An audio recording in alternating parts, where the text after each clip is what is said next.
Guys, welcome to study with Sunita channel में एक बार फिर से आपका स्वागत है हमारे YouTube channel study with Sunita channel में। गाइस, आज का जो टॉपिक है समास, लेकिन समास को मैं शॉर्ट ट्रिक यानी कि मात्र 6 लाइन में आपको समझाने की कोशिश करूंगी।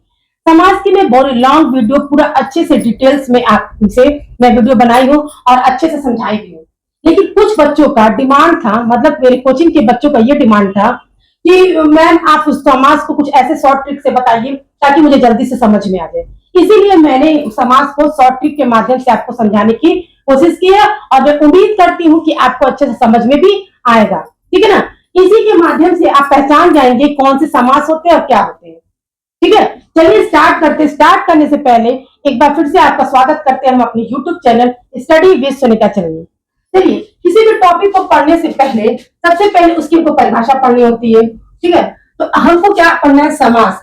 समास का हमको अर्थ ये समझना है। समास का अर्थ होता है कि शाब्दिक उसका अर्थ होता है संक्षेपीकरण। अब संक्षेपीकरण मतलब छोटा करना। ठीक है ना? उसको हमको छोटा करना। दो या दो से अधिक शब्दों से मिलकर जो बने हुए नवीन शब्द होते हैं, तो उसी को जो नवीन शब्द होंगे, यानी कि जो दो या दो से अधिक शब्द, दो भी हो सकता है, तीन भी हो सकता है। ठीक है, तो कई शब्द होंगे, यानी कि दो या दो से अधिक शब्दों को जो मिलकर जो नया शब्द जो बनेगा, ठीक है, और सार्थक शब्द जो बनेगा, उसी को हम समास कहते हैं।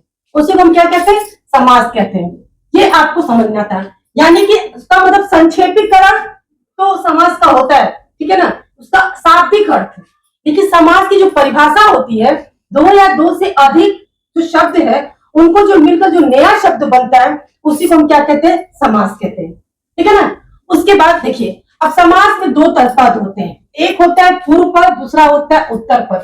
यानी कि जो सबसे पहला पद होगा उसको हम कहते हैं पूर्व पद, उसके बाद वाला को कहते हैं उत्तर पद। ठीक है, अब समास के प्रकार आते हैं। तो समास के प्रकार में हम आपको 4 पढ़ते हैं, 4 प्रकार होते हैं, लेकिन अगर संख्या पूछी जाती है तो 6 बताते हैं। देखिए, प्रकार और 6 में संख्या में अंतर है। संख्या जोड़ेंगे ये 4, और जो तत्पुरुष समास के 2 भेद होते हैं उनको मिलाकर 6 हो जाती है। तो संख्या बोलेंगे तो 6 हो जाएगी, लेकिन समास के जो प्रकार होते हैं वो 4 होते हैं। और कौन सा? अव्ययी भाव समास, द्वंद्व भाव समास, द्वंद्व समास, बहुब्रीहि समास, तत्पुरुष समास। ठीक है ना? अब हम देखिए अव्ययी भाव समास को कैसे पहचानेंगे कि अव्ययी भाव समास है, क्योंकि इस वीडियो में मुझे यही तो समझाना है आपको कि उस शॉर्ट ट्रिक को कि आप ये चीज होगा तो उससे आप ये पहचान जाएंगे अव्ययी भाव समास है, ये होगा इनमें तो ये द्वंद्व समास है। यही तो मुझे समझाना है आपको, क्योंकि पूरा डिटेल तो मैं आपको अच्छे से पढ़ा चुकी हूँ, लेकिन ये शॉर्ट ट्रिक के माध्यम से आपको पढ़ना है तो समझना है। अव्ययी भाव समास की जो पहचान होती है, इसका जो पूर्व पद होता है प्रधान होता है, यानी कि इसका जो पहला पद होगा वो प्रधान होगा। उसी की प्रधानता पे हम आगे उसका वो करते हैं। या फिर क्या होगा? उपसर्ग होगा या कोई अविकारी होगा। ठीक है, अविकारी यानी कि अव्यय। ठीक है, अव्यय आप समझते होंगे, जिसका लिंग वचन कारक में कोई परिवर्तन नहीं होता है, उसी में अव्यय कहते हैं, यानी कि अविकारी। या फिर किसी शब्द की आवृत्ति होती है। कभी कभी ऐसा भी होता है, कोई शब्द की बारंबार मतलब बार बार आवृत्ति होती है, वो भी अव्ययी भाव में आता है। और एक ये भी होता है कि अक्सर क्या होता है, अव्ययी भाव में जो समास होता है वो क्रिया विशेषण का कार्य करता है। मैंने लिखा नहीं है, क्रिया विशेषण का कार्य करता है। इसमें से कोई भी एक आपको उसमें मिलता है तो आपको ये समझ जाना है कि अव्ययी भाव समास है, यानी कि उसका पूर्व पद प्रधान होगा, उसके पूर्व पद में या तो कोई उपसर्ग होगा या अविकारी होगा या कोई वो उसकी आवृत्ति होगी या फिर क्रिया विशेषण का कार्य करता होगा। देखिए, ये आप समझ जाएंगे कि ये पूर्व पद प्रधान होता है, उपसर्ग होता है, अविकारी होता है। ठीक है ना? किसी शब्द की आवृत्ति, जब ये समझ जाएंगे, जब मैं आपको उदाहरण से समझाऊंगी तो आपको बहुत अच्छे से क्लियर हो जाएगा। मैं सबका उदाहरण आपको दे देकर बताऊंगी तो आपको अच्छे से जाएगा। बस आपको ये समझना है कि इसकी पहचान क्या है। इसका पूर्व पद प्रधान, उपसर्ग होगा या अविकारी होगा या किसी शब्द की आवृत्ति होती है। ठीक है ना? उसके बाद होता है द्वंद्व समास। अब द्वंद्व मतलब जिसको झगड़ा जैसे कहते हैं, द्वंद्व समास, इसका दोनों ही पद प्रधान होता है, यानी कि पूर्व पद भी प्रधान और उत्तर पद भी प्रधान होता है। इसके दोनों पद की प्रधानता क्या होती है? या तो ये विलोम होगा, ठीक है ना, जाहिर सी बात है, जब मैंने दोनों पद प्रधान कहा है तो जो विलोम शब्द होगा उसका दोनों ही पद प्रधान हुआ, क्योंकि इसके बिना नहीं तो इसके बिना। अगर माता है तो माता का अगर पिता होगा तो दोनों ही पद प्रधान होंगे यहाँ पे। ठीक है, लाभ है, लाभ का हानि हुआ तो दोनों ही पद प्रधान हुआ। या तो इसमें विलोम होता है या तो कोई पूरक होता है। ठीक है ना, एक दूसरे के बिना काम नहीं चलना। माता के बिना पिता का काम नहीं चलता है, दाल के बिना रोटी का काम नहीं चलता, एक दूसरे के पूरक होते हैं। या फिर कोई सहचर शब्द, ठीक है ना, एक ही शब्द को मतलब बार एक साथ बोलना। कुछ शब्द ऐसे होते हैं जिसको हम लोग कहते हैं कि एक साथ बोल। क्या तुमको कोई समझ बुझ नहीं है तो बोलते हैं, समझ के साथ बुझ बोलते हैं। क्या तुमको कोई समझ बुझ नहीं है, एक सहचर शब्द हो गया। कोई काम धाम नहीं करता है, दिन भर बैठा रहता है, कोई काम धाम नहीं करता, तो काम के साथ मैंने धाम लगाया। कोई मतलब धाम तो हम लोग तीर्थ यात्रा को धाम कहते हैं, लेकिन काम के साथ हमने धाम जो लगा दिया वो एक जो शब्द के साथ एक शब्द जोड़ के हम लोग बोलते हैं उसी को क्या कहते हैं, सहचर्य शब्द। ये हो गया आपको। तो आप दोनों पद प्रधानता की बात समझ में आपको आ गई। विलोम आप जानते हैं, पूरक आप जानते हैं, और सहचर शब्द मैंने बताया आपको समझ में आ गया होगा। बहुब्रीहि समास, ठीक है ना। अब बहुब्रीहि समास है कि दोनों पद अप्रधान होते हैं, जिसमें कि आपके द्वंद्व समास में दोनों पद प्रधान होते हैं, तो इसमें आपके दोनों पद अप्रधान होते हैं। क्या होते हैं, गौड़ होते हैं, जिसमें कम। चलिए गाइस, अभी तक आपने अव्ययी भाव, द्वंद्व समास और बहुब्रीहि समास पढ़ा है। आपने पढ़ा कि बहुब्रीहि समास के दोनों पद अप्रधान होते हैं और कोई तीसरा पद प्रधान होता है। ठीक है ना। उसके बाद हमको क्या पढ़ना है, तत्पुरुष समास। ठीक है, तत्पुरुष समास में क्या होता है, इसमें जैसे बहुब्रीहि समास में आपके दोनों पद अप्रधान होते हैं, मतलब कोई प्रधानता नहीं होती है, लेकिन तत्पुरुष समास में आपके उत्तर पद प्रधान होते हैं। ठीक है ना, आपके उसके उत्तर पद प्रधान होते हैं। और उसको पहचानने के लिए हम उसका समास विग्रह कर सकते हैं। समास विग्रह करके मतलब उसको और तोड़ के मतलब बड़ा करके उसको लिख सकते हैं। उसको बड़ा करके लिखने पे जो आपका विग्रह होगा, जैसे देखिए उत्तर पद प्रधान है कि हमको राजा, ठीक है ना, राजकुमार है। अब इस राजकुमार में कुमार आपका उत्तर पद प्रधान है, लेकिन इसका जब हम वो विग्रह करेंगे तो क्या हो जाएगा, राजा का कुमार। ठीक है, ये जो है इसी से आपको हम कहेंगे कुमार उनके लड़के को कि इसके उत्तर पद प्रधान है, यानी कि राजा का कुमार। इसमें क्या हो गया, उसका उत्तर पद प्रधान भी हो गया। हमने समास विग्रह करके इसको लिखा।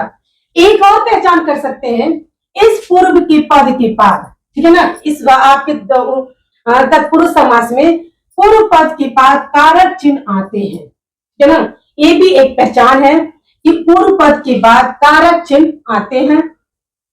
ये पहचान है, इसका हम विग्रह कहते हैं। तो देखिए, अगर केवल राजकुमार कहते हैं तो इसमें आपको पता है कुमार, हमने कहा उत्तर पद प्रधान है, तो उत्तर पद आपने कुमार है प्रधान हो गया। लेकिन जब आप इसको विग्रह करके लिखते हैं तो राजा का कुमार यानी कि कुमार प्रधान हो गया उत्तर पद। लेकिन एक और पहचान करने का तरीका है कि पूर्व पद के बाद कारक चिन्ह आता है। ठीक है, तो आपको हमको लगता समझ में आ जाएगा। तत्पुरुष समास पहचानने के लिए उत्तर पद प्रधान, उसका विग्रह करने पे पूर्व पद के बाद तुरंत पर कारक चिन्ह आता है। ठीक है, अब आता है क्योंकि तत्पुरुष समास के ही दो भेद ये है, द्विगु समास, कर्मधारय समास। जब तत्पुरुष समास का उत्तर पद प्रधान है तो उसी की ये भेद होने के कारण इसका भी उत्तर पद प्रधान होगा। ठीक है ना, इसका उत्तर पद प्रधान होगा, लेकिन इसका पूर्व पद जो होगा वो संख्यावाची होगा। किसका, द्विगु समास का। ठीक है ना, द्विगु समास का उत्तर पद प्रधान होगा और इसका पूर्व पद संख्यावाची होगा।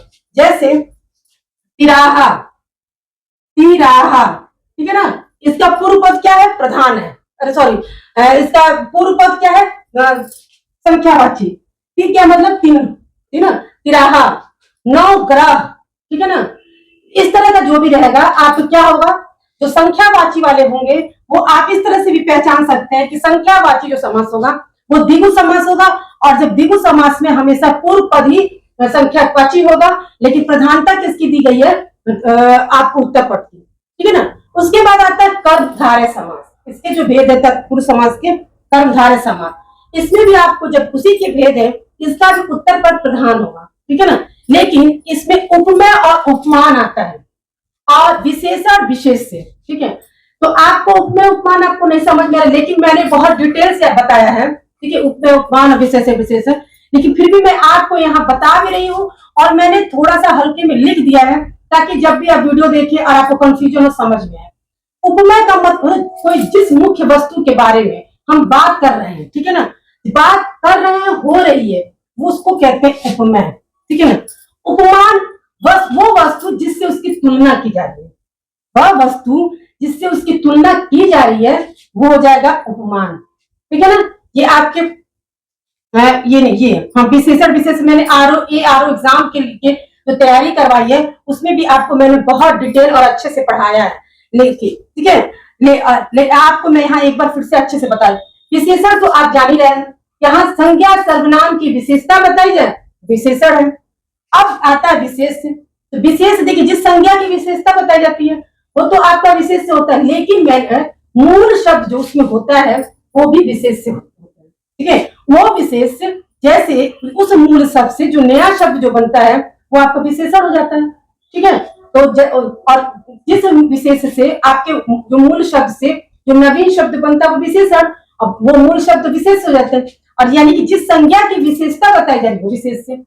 आप किसी भी तरह से आपको समझने के लिए मैंने बता दिया है, उपमेय मुख्य वस्तु जिसके बारे में बात हो रही हो, विशेषण सॉरी उपमान जिस वस्तु की तुलना की जाए, विशेषण जिस संज्ञा सर्वनाम की विशेषता बताई जाए, और विशेष जिस संज्ञा की विशेषता बताई जाए वहां विशेष। मैं आशा करती हूँ कि आपको बहुत अच्छे से समझ में आ गया होगा, क्योंकि 6 लाइन कहा गया तो मैंने 6 लाइन में आपको बताया भी। कहने का मतलब है बहुत कम समय में मैंने पूरा कोशिश किया है कि आपको अच्छे से समझा सकूं और समझाया भी है, ठीक है। तो अब उदाहरण से हम समझते हैं।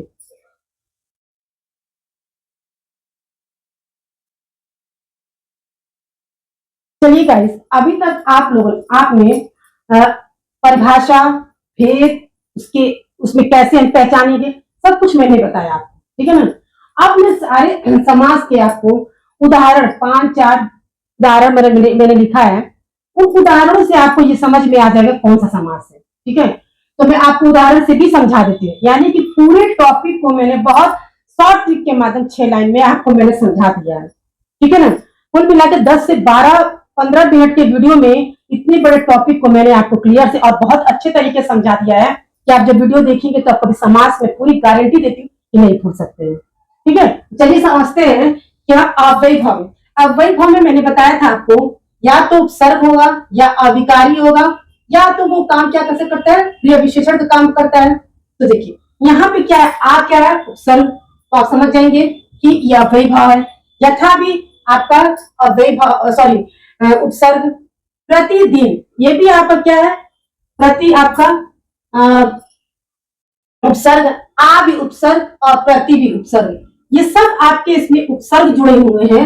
अगर उपसर्ग नहीं होगा तो क्या तो अविकारी होगा, ठीक है, या कोई अव्यय होगा तो वो अव्ययी भाव होगा, ठीक है ना।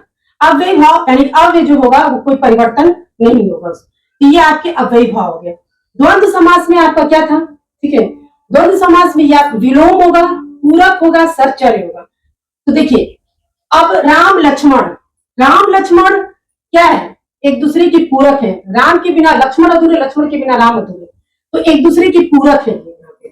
गौरी शंकर ये भी पूरक है, ठीक है ना। देवासुर ये आपका विलोम होगा, देव का असुर ये आपका विलोम हो जाएगा। अन्न जल, ठीक है ना, अन्न और जल, अन्न के लिए जल भी जरूरी, जल के लिए अन्न, ये एक दूसरे के पूरक है। देश विदेश विलोम हो गया, तो आपको समझ में आ गया होगा कि पूरक होगा या विलोम होगा तो वही होगा आपका क्या, द्वंद्व समास। फिर आता है आपका बहुब्रीहि समास। बहुब्रीहि समास में मैंने बताया कि दोनों पद अप्रधान होगा, कोई तीसरा पद आपका प्रधान होगा, और जो तीसरा पद प्रधान होगा ज्यादातर आपके भगवान देवी देवताओं के नाम, उनकी कार्य, सब कुछ मतलब देवी देवताओं से ही जुड़ा होता है। जैसे देखिए 10 मुख, जब हमने बोला 10 मुख, हमारे दिमाग में एक प्रतिमा क्या बनती है, 10 मुख, जिसका अर्थ क्या होता है, रावण। हम 10 मुख किसको कहते हैं, रावण को कहते हैं। ऐसे नॉर्मल इंसान की क्या होती है, 10 मुख नहीं होंगी, रावण का ही 10 मुख था। लंबोदर, लंबा है उदर जिसका, अर्थात बड़े, उदर किसका लंबा है, 'गणेश जी का। जब लंबोदर बोलते हैं तो हमारे क्या प्रतिमा बनती है, गणेश की प्रतिमा बनती थी, क्योंकि उनका उधर जो है लंबा था, ठीक है ना। उसके बाद देवराज, वह जो देवों का राजा इंद्र, देवराज इंद्र बोलते हैं ना, देवराज इंद्र देखते होंगे टीवी पे दिखाता है, देवराज देवों का राजा इंद्र। फिर है गिरिधर, वह जो गिरी पहाड़ को धारण करने वाला कौन था? कृष्ण। यानी कि इसमें कोई भी पद प्रधान नहीं था, ना पूर्व पद ना उत्तर पद, इसमें तीसरा ही पद आपका प्रधान था। ये आपके हो गए बहुब्रीहि समास। उसके बाद आता है तत्पुरुष समास। तत्पुरुष समास में मैंने बताया आपको कि उत्तर पद प्रधान होता है और पूर्व पद के बाद कारक चिन्ह आता है। अगर विग्रह करके देखते हैं तो यहाँ देखिए प्राप्त उत्तर पद है, तो क्या प्राप्त होगा भाई? स्वर्ग प्राप्त की। जब इसको हम विग्रह करके लिखते हैं तो इसके पूर्व पद के बाद को जो है कारक चिन्ह आ है, तो ये भी से भी आपको समझ में आ गया, ये तत्पुरुष समास है। गगन चुंबी, गगन को चूमने वाला, वो यहाँ पे कारक चिन्ह आ गया पूर्व पद के बाद। इस तरह से चिड़ी मार, चिड़ी को मारने वाला, मुंह तोड़, मुंह को तोड़ने वाला, ये आपके हो गए तत्पुरुष समास। इसके बाद आता है द्विगु समास। इसका भी तत्पुरुष समास के ही द्विगु समास है, तो इसका भी उत्तर पद प्रधान होगा, लेकिन इसका पूर्व पद संख्यावाची होगा। यानी कि इसका जो पूर्व पद है त्रि, ये संख्यावाची। त्रिफला, त्रिफला का अर्थ क्या होता है? तीनों फलों का समाहार। बोला था ना त्रिफला खाओ, आंवला, हरड़, बहेड़ा, यानी कि 3 फल उसमें होते हैं। तो इसमें क्या होगा? इसका तीनों फल, 3 फल की बात हो रही है, जहां पे संख्यावाची होगा वहां द्विगु समास होगा। सबसे आसान पहचानने वाला एक द्विगु समास ही है। 9 ग्रह, 9 ग्रह का समाहार, यानी कि जिसमें 9 ग्रह होते हैं उसी को हम क्या कहते हैं? 9 ग्रह।